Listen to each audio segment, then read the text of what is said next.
বিটিভির সাথে আমার একটু স্মৃতি জড়িত আছে। যখন আমি ছাত্র ছিলাম মহসিন হলে ঢাকা ইউনিভার্সিটি, তখন বিটিভিতে এসে ডিবেট করেছি, ডিবেট দলের নেতৃত্ব দিয়েছি।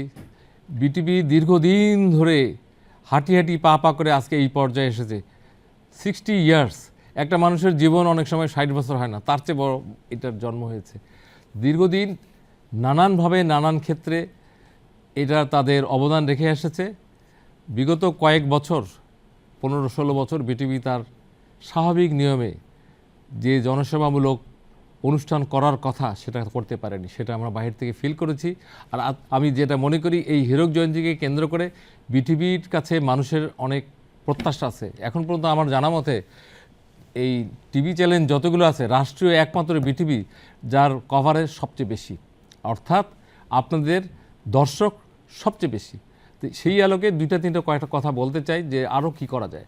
যেমন আজকাল দুইটা শব্দ খুব কমন, একটা হলো ডাইভার্সিটি, মানুষ ডাইভার্সিটি চায়, আর হলো ইনক্লুশন। যা কিছু আছে এইটাকে নিয়ে আরও কিভাবে, আরও কাকে নিয়ে, আরও কাদেরকে সম্পৃক্ত করে, যেটাকে বলে কানেক্টিভিটি, এটা যদি করতে পারা যায় তাহলে বিটিভি যে জায়গায় যেতে চায়, আমরা বলি অ্যাপেক্স পিক, সেখানে যেতে পারবে।